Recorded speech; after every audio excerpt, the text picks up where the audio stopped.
Cole Hartwell had survived frontier wars, a moon crash with no atmosphere, and a court-martial that nearly erased his career. None of that prepared him for Tyrell Cassandra. She stood on the elevated platform of her office, blue scales catching the light, wings folded with military precision, golden hair spilling down her back like molten sunlight. Behind her, the mining colony of Vidian 6 stretched across a rust-colored world, industrial towers clawing at a pale sky. "Mr. Hartwell," she said without turning. Her voice carried the unmistakable Draconari resonance that made human nerves tighten. "Your latest supply manifest contains 31 errors." Cole clenched his jaw. He had counted 6, all scanner glitches. But he had learned quickly that interrupting Tyrell Cassandra was like stepping in front of a moving shuttle. 31, she repeated, finally turning, emerald eyes sharp and unblinking. "Your species' tendency toward approximation is impressive. My species got humanity to the stars." Cole shot back before he could stop himself. "And we were already here when yours arrived." For a heartbeat, the room froze. Then her lips curved slightly. Not quite a smile. "Something more dangerous. The Integration Council will inspect this station in 63 days, she said calmly. "If we fail certification, the human Draconari mining compact ends. Thousands lose their jobs." She stepped closer. He caught her scent, copper and wildflowers. Strange. Not unpleasant. "I do not have time for imprecision, Mr. Hartwell. I need excellence." She paused, eyes flicking to her tablet. "I also reviewed your personnel file. Decorated veteran, logistics prodigy. And," her gaze sharpened, "your daughter." Cole's stomach dropped. "Lily, 8 years old. Pulmonary damage from atmospheric toxins on Tambora. Treatment costs exceed your pension. Subsidized care waiting list 19 months. "That's none of your business," he snapped. "Everything on this station is my business." There was no cruelty in her eyes, only relentless focus. "I am offering you an opportunity," she said, "not termination." She explained it simply. In 58 days, the Compact's 20th anniversary celebration would take place. A diplomatic event. She would represent the Draconari, and she needed help. "You want me to organize catering?" Cole asked dryly. "I want you," she said stiffly, "to teach me how to not alienate every human in the room." Silence. "You will act as my cultural liaison. Teach me human social protocols." Small talk. Laughing at jokes that are not funny. He stared. "Why me?" "Because," she said evenly, "you are the only human here who has ever told me I was wrong." She slid a paper folder across the desk, an antique. Inside was authorization that made his heart slam. "I will personally expedite Lily's treatment," she said. "Therapy within the week. Permanent employment for you. Full benefits. Education credits." Cole thought of Lily's breathing on bad nights, her smile every morning. "When do we start?" he asked. "The first lesson was a disaster. Humans greet each other," Cole explained.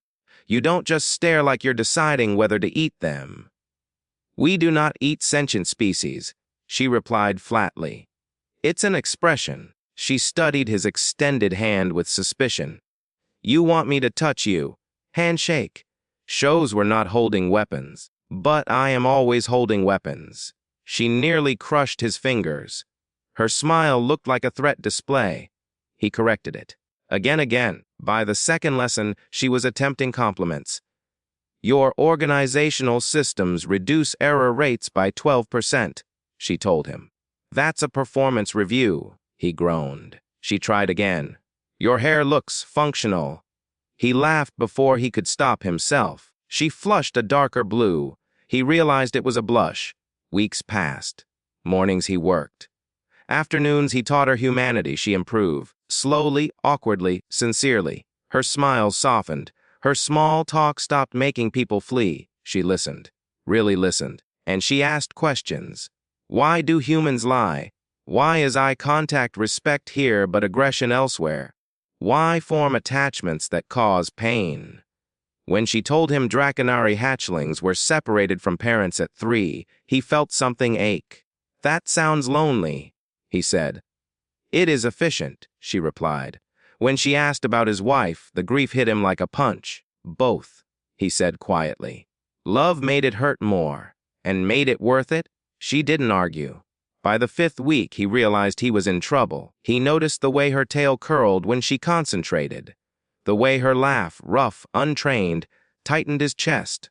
This was bad. She was his boss, an alien, and this arrangement had an end date.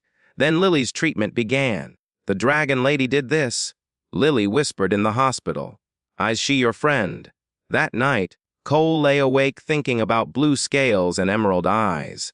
12 days before the celebration, disaster struck. Atmospheric systems failed in mining Sector 7.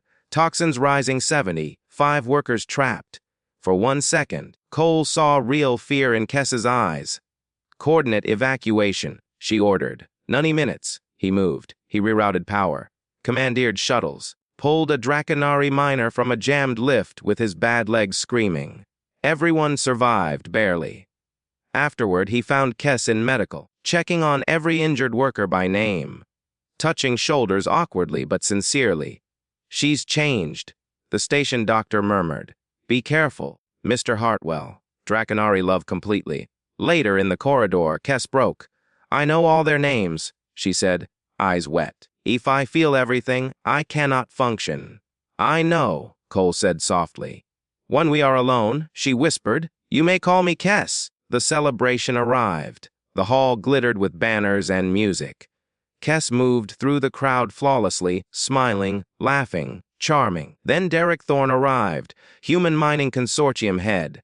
Compact opponent, his insinuations were subtle, poisonous, about impropriety, about Cole.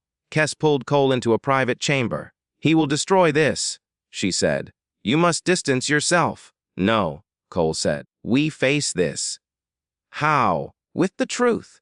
Her eyes searched his. What are we, Cole? I don't know, he admitted. But I know what I want. She kissed him. They returned hand in hand. The hall went silent. Kess took the stage. I was raised to believe humans were weak, she said clearly. I was wrong. Cole Hartwell taught me how to lead, and in the process I fell in love with him. Shock, gasps, fury from Thorne. The chief counselor smiled instead. Let us toast new beginnings. Applause erupted. 1 year later, the hall was filled with flowers. Lily sat in the front row, healthy, grinning, wearing a dress covered in tiny dragons. Kess walked toward Cole in white, smiling the real smile. Their vows were simple, honest. Human and Draconari. You are my chosen flame, she told him. You were never cold, he told her, just waiting to be seen. When they kissed, the crowd cheered, and Lily yelled about wanting a dragon sibling. Stars spun outside the viewport. 2 worlds held together, and a dragon who had learned to smile finally found home.